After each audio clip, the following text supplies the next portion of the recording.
Hello, senior squirrels. I have extra light today, which may or may not be good. Y'all have to tell me. I'm very, very tired again today. Well, today because I didn't sleep last night. Can you believe that? So, we'll see how much I can read, and I've still got to read to the juniors yet, too, so we will see. Okay, they were John, Mr. Brooke getting his name John, and Meg were fussing. So I may be rereading over some of what I read, but that's okay. And this is John. Well, I like that. Where's the beef and vegetables I sent home? And the pudding you promised, cried John, rushing to the larder. I hadn't time to cook anything. I meant to dine at Mother's. I'm sorry, but I was so busy. And Meg's tears began again. John was a mild man, but he was human, and after a long day's work, to come home tired, hungry, and hopeful, to find a chaotic house, an empty table, and a cross wife was not exactly conducive to repose of mind or manner.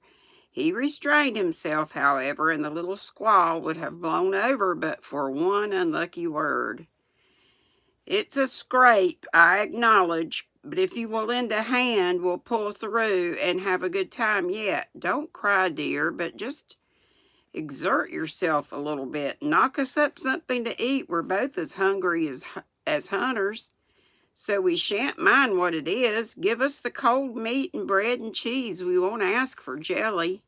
He meant it for a good-natured joke, but that one word, jelly, the jelly that didn't gel, sealed his fate. Meg thought it was too cruel to hint about her sad failure, and the last atom of patience vanished as she spoke. You must get yourself out of the scrape as you can. I'm too used up to exert myself for anyone. It's just like a man to propose a bone and vulgar bread and cheese for company. I won't have anything of the sort in my house. Take that Scot up to Mother's and tell him I'm away. Sick, dead, anything. I won't see him, and you two can laugh at me and my jelly as much as you like. You won't have anything else here. And having delivered her defiance all in one breath, Meg cast away her pinafore and she left. She left the field to bemoan herself in her own room. What those two creatures did in her absence, she never knew. But Mr. Scott was not taken up to Mother's, and when Meg descended after they had strolled away together, she found traces of a promiscuous lunch which filled her it says fill her with horror. Lottie reported that they had eaten much and greatly laughed,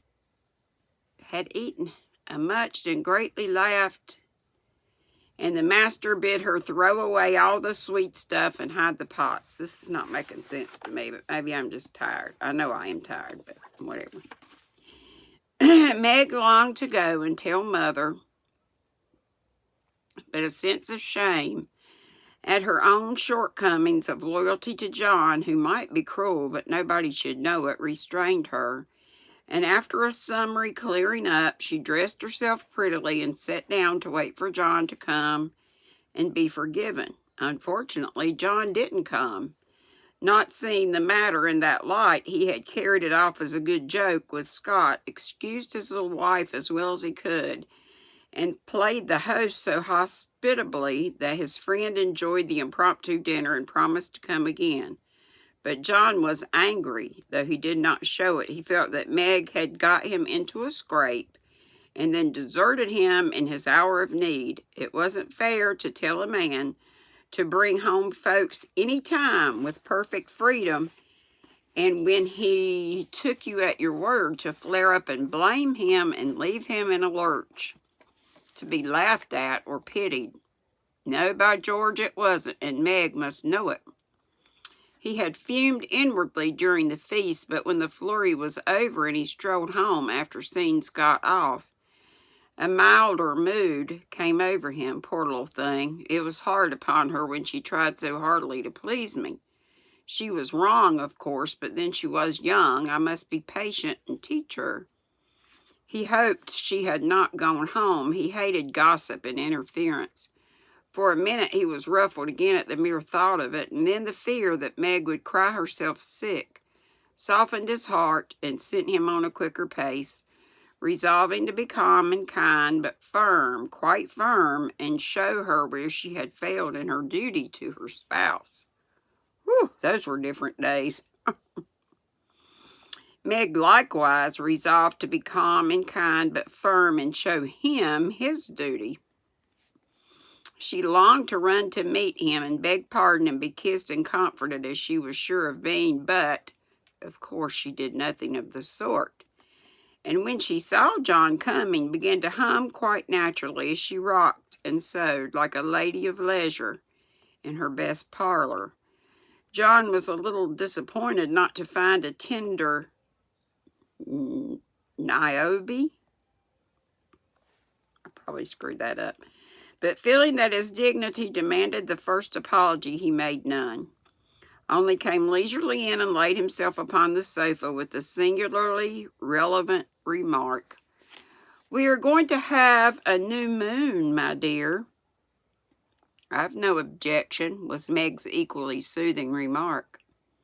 A few other topics of general interest were introduced by Mr. Brooke and wet blanketed by Mrs. Brooke, and conversation languished. John went to one window, unfolded his paper, and wrapped himself in it, figuratively speaking. Meg went to the other window and sewed as if new rosettes for her slippers were among the necessaries of life. Neither spoke. Both looked quite calm and firm, and both felt desperately uncomfortable. Oh dear, thought Meg, married life is very trying and does need infinite patience, as well as love, as Mother says. The word mother suggested other maternal counsels given long ago and received with unbelieving protest. John is a good man, but he has his faults, and you must learn to see and bear with them, remembering your own. He is very decided, but never will be obstinate if you reason kindly and not oppose impatiently. He is very accurate and particular about the truth, a good trait, though you call him fussy.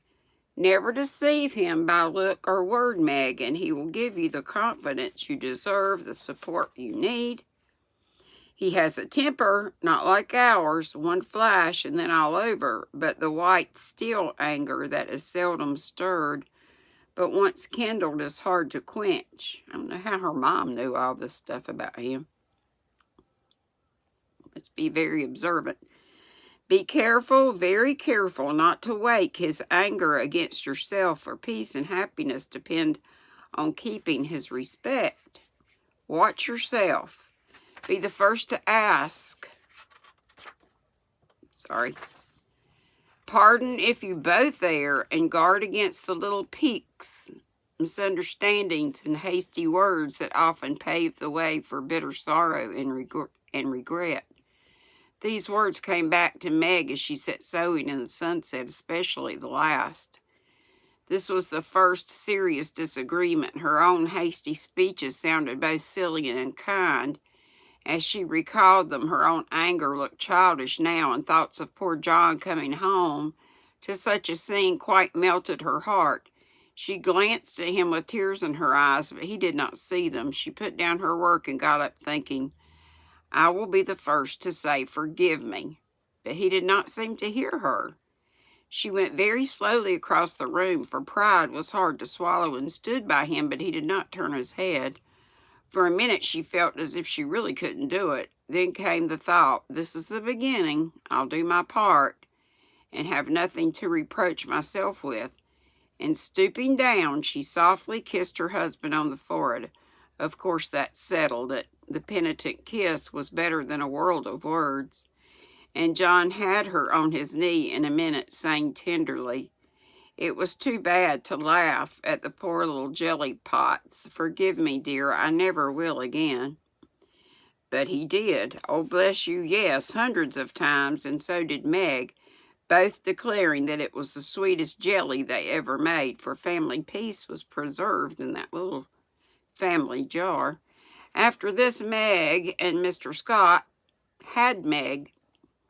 After this, Meg had Mr. Scott to dinner by special invitation, and served him up a pleasant feast without a cooked wife for the first course, on which occasion she was so gay and gracious and made everything go off so charmingly that Mr. Scott told John he was a happy fellow and shook his head over the hardships of bachelorhood all the way home. In the autumn, new trials and experiences came to Meg.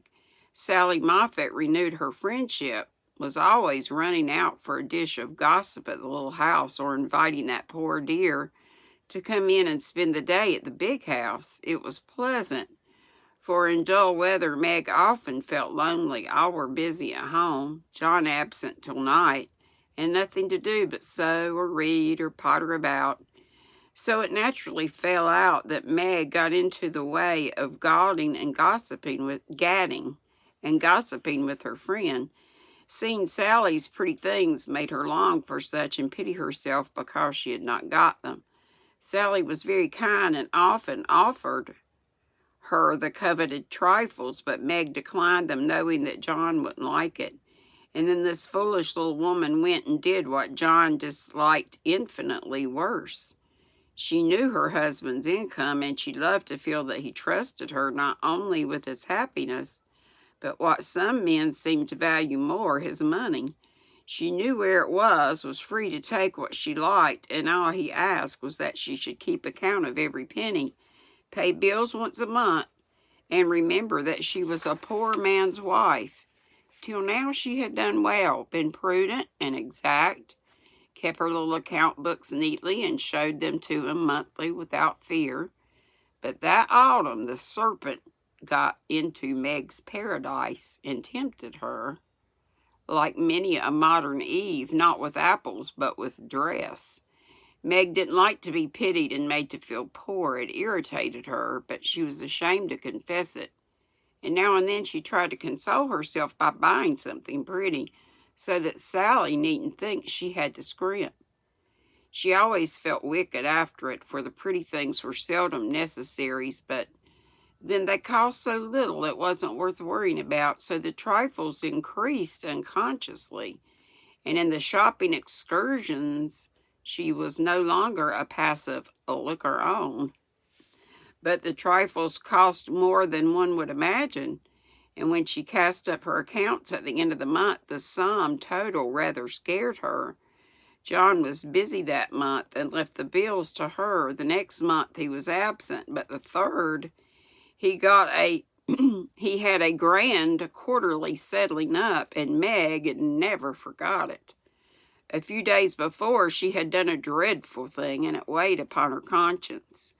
Sally had been buying silks, and Meg ached for a new one, just a handsome light one for parties. Her black silk was so common, and thin things for evening wear were only proper for girls. Aunt March usually gave the sisters a present of $25 apiece at New Year, and that was only a month to wait. And here was a lovely violet silk, going at a bargain. Isn't that always the way it is? The good bargains, the buys, are when you don't have any money. Going at a bargain, and she had the money if she only dared to take it. John always said what was his was hers, but would he think it right to spend not only the prospective 5 and 20, but another 5 and 20 out of the household fund? That was the question. Sally had urged her to do it, had offered to loan the money, and with the best intentions in life, had tempted Meg beyond her strength. In an evil moment, the shopman held up the lovely shimmering folds and said, "A bargain, I assure you, ma'am." She answered, "I'll take it." and it was cut off and paid for. And Sally had exulted, and she had laughed as if it were a thing of no consequence, and driven away feeling as if she had stolen something and the police were after her. Excuse me. When she got home, she tried to assuage the pangs of remorse by spreading forth the lovely silk, but it looked less silvery now. Didn't become her, after all, and the words $50 seemed stamped like a pattern down each breadth. $50. That's a lot even now. She put it away, but it haunted her, not delightfully as a new dress should, but dreadfully, like the ghost of a folly that was not easily laid. When John got out his books that night, Meg's heart sank, and for the first time in her married life, she was afraid of her husband. The kind brown eyes looked as if they could be stern, and though he was unusually merry, she fancied he had found her out, but didn't mean to let her know it. The house bills were all paid, the books all in order. John had praised her and was undoing the old pocketbook, which they called the bank, when Meg, knowing that it was quite empty, stopped his hand, saying nervously, "You haven't seen my private expense book yet." John never asked to see it, but she always insisted on his doing so, and used to enjoy his masculine amazement at the queer things women wanted, and made him guess what piping was, demand fiercely the meaning of a hug me tight, or wonder how a little thing composed of 3 rosebuds, a bit of velvet, and a pair of strings could possibly be a bonnet and cost $5 or $6. That night he looked as if he would like the fun of quizzing her figures and pretending to be horrified at her extravagance, as he often did, but being particularly proud of his prudent wife. The little book was brought slowly out and laid down before him. Meg got behind his chair under pretense of soothing the wrinkles out of his tired forehead, and standing there she said, with her panic increasing with every word, "John, dear, I'm ashamed to show you my book, for I've really been dreadfully extravagant lately. I go about so much. I must have things, you know, and Sally advised my getting it, so I did, and my New Year's money will partly pay for it, but I was sorry after I'd done it, for I knew you'd think it wrong in me." John laughed and drew her round beside him, saying good-humoredly, "Don't go and hide. I won't beat you if you have got a pair of killing boots. I'm rather proud of my wife's feet, and don't mind if she does pay $8 or $9 for her boots if they're good ones." That had been one of her last trifles, and John's eye had fallen on it as she spoke. "Oh, what will he say when he comes to that awful $50, thought Meg with a shiver. "It's worse than boots. It's a silk dress," she said with the calmness of desperation, for she wanted the worst over. "Well, dear, what is the damned total, as Mr. Mantalini says?" That didn't sound like John, and she knew he was looking up at her with the straightforward look that she had always been ready to meet, and answer with one as frank till now. She turned the page in her head at the same time, pointing to the sum, which would have been bad enough without the 50, but which was appalling to her with that added. For a minute the room was very still. Then John said slowly, but she could feel it cost him an effort to express no displeasure, "Well, I don't know that 50 is much for a dress with all the furbelows and quinny dingles you have to finish it off these days. It isn't made or trimmed," sighed Meg faintly, for a sudden recollection of the cost still to be incurred quite overwhelmed her. "It's just the material, I think." 25 yards of silk seems a good deal to cover one small woman, but I've no doubt my wife will look as fine as Ned Moffat's when she gets it on," said John dryly. I know you're angry, John, but I can't help it. I don't mean to waste your money, and I didn't think those little things would count up so. I can't resist them when I'm seeing Sally buying all she wants and pitying me because I don't. I try to be contented, but it's hard, and I'm tired of being poor." The last words were spoken so low, and I didn't. She thought he did not hear them, but he did, and they wounded him deeply, for he had denied himself many pleasures for Meg's sake. She could have bitten her tongue out the minute she had said it, for John pushed the books away and got up, saying with a little quiver in his voice, "I was afraid of this. I do my best, Meg." If he had scolded her or even shaken her, it would not have broken her heart like those few words. She ran to him and held him close, crying with repentant tears. "Oh, John, my dear, kind, hard-working boy, I didn't mean it. It was so wicked, so untrue and ungrateful. How could I say it? Oh, how could I say it?" He was very kind, forgave her readily, and did not utter one reproach, but Meg knew that she had done and said a thing which would not be forgotten soon, although he might never allude to it again. She had promised to love him for better or worse, and then she, his wife, had reproached him with his poverty after spending his earnings recklessly. It was dreadful, and the worst of it was John went on so quietly afterward, just as if nothing had happened, except that he stayed in town later and worked at night when she had gone to cry herself to sleep. A week of remorse nearly made Meg sick, and the discovery that John had countermanded the order for his new great coat. So he was going to get a coat, and he had to take it back. Reduced her to a state of despair which was pathetic to behold. He had simply said in answer to her surprised inquiries as to the change, "I can't afford it, my dear."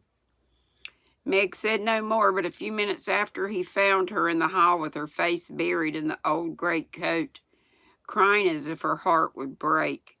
They had a long talk that night, and Meg learned to love her husband better for his poverty, because it seemed to have made a man of him, giving him the strength and courage to fight his own way, and taught him a tender patience with which to bear and comfort the natural longings and failures of those he loved.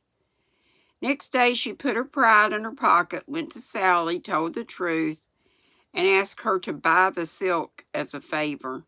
The good-natured Mrs. Moffat willingly did so, and had the delicacy not to make her a present of it immediately afterward. Then Meg ordered home the great coat, and when John arrived, she put it on and asked him how he liked her new silk gown. One could imagine what answer he made, how he received his present, and what a blissful state of things ensued. John came home early, Meg gadded no more, and that great coat was put on in the morning by a very happy husband, and taken off at night by a most devoted little wife. So the year rolled round, and at midsummer there came to Meg a new experience, the deepest and tenderest of a woman's life. And I'm going to stop there, but I bet you can guess. I have a guess. I have a guess, but I don't know. So we'll find out tomorrow, as we are still on. Oh my goodness. Golly, we're almost done, so I'll keep going. I just hope I won't fall asleep during the children's book, or the juniors, or you guys. Farmer boy. Okay. Deepest and tenderest of a woman's life. Laurie came sneaking into the kitchen of the Dove Cote one Saturday with an excited, and I'm not sure I'm saying that right, with an excited face, and was received with the clash of cymbals. For Hannah clapped her hands with the saucepan in one and the cover in the other. How's the little ma? Where is everybody? Why didn't you tell me before I came home? Began Laurie in a loud whisper. Happy as a queen, the dear. Every soul of 'em is upstairs a-worshiping. We didn't want no hurricanes round. Now you go into the parlor and I'll send 'em down to you. With which somewhat involved reply, Hannah vanished, chuckling ecstatically. Presently Joe appeared, proudly bearing a small, it's already happened, bearing a small flannel bundle laid forth upon a large pillow. Joe's face was very sober, but her eyes twinkled, and there was an odd sound in her voice, of repressed emotion of some sort. Shut your eyes and hold out your arms, she said invitingly. Laurie backed precipitatively. Probably murdered that. That's the word I skipped ago. Into a corner and put his hands behind him with an imploring gesture. No, thank you. I'd rather not. I shall drop it or smash it, as sure as fate. Then you shan't see your nevy. So it sounds like a nephew, said Joe decidedly, turning as if to go. I will, only you must be responsible for damages. And obeying orders, Laurie heroically shut his eyes while something was put into his arms. A peal of laughter from Joe, Amy, Mrs. March, Hannah, and John caused him to open them the next minute to find himself invested with 2 babies instead of 1. Oh my goodness. No wonder they laughed, for the expression of his face was droll enough to convulse a Quaker as he stood and stared wildly from the unconscious innocents to the hilarious spectators, with such dismay that Joe sat down on the floor and screamed, Twins, by Jupiter, was all he said for a minute. Then turning to the women with an appealing look that was comically piteous, he added, Take 'em quick, somebody. I'm going to laugh and I shall drop 'em. John rescued his babies and marched up and down with one on each arm, as if already initiated into the mysteries of baby tending, while Laurie laughed till the tears ran down his cheeks. It's the best joke of the season, isn't it? I wouldn't have you told, for I set my heart on surprising you, and I flatter myself I've done it, said Joe, when she got her breath. I never was more staggered in my life. Isn't it fun? Are they boys? What are you going to name them? Let's have another look. Hold me up, Joe, for upon my life, it's one too many for me, returned Laurie, regarding the infants with the air of a big benevolent Newfoundland looking at a pair of infantile kittens. Boy and girl, aren't they beauties? Said the proud papa, beaming upon the little red squirmers as if they were unfledged angels. Most remarkable children I ever saw. Which is which? And Laurie bent like a well sweep to examine the prodigies. Amy put a blue ribbon on the boy and a pink on the girl, French fashion, so you can always tell. Besides, one has blue eyes and one brown. Kiss them, Uncle Teddy, said Wicked Joe. I'm afraid they mightn't like it, replied Laurie with unusual timidity in such matters. Of course they will. They're used to it by now. Do it this minute, sir, commanded Joe, fearing he might propose a proxy. Laurie screwed up his face and obeyed with a gingerly peck at each little cheek that produced another laugh and made the baby squeal. There, I knew they didn't like it. That's the boy. See him kick. He hits out with his fist like a good one. Now then, young Brooke, pitch into a man of your own size, will you? Cried Laurie, delighted with a poke in the face from a tiny fist flapping aimlessly about.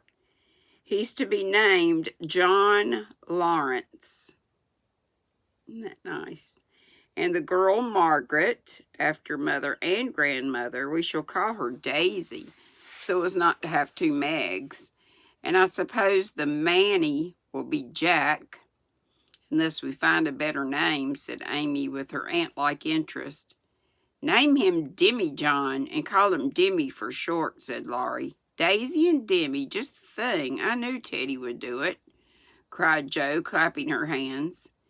Teddy certainly had done it that time, for the babies were Daisy and Demi to the end of the chapter. And that's the end of that chapter. Woo! I can't believe I did it because that was a long one. But it was a good one. That was chapter 28. Love you all. Mwah. Be sweet, don't be ugly. See ya Wednesday, live at 5. Bye-bye.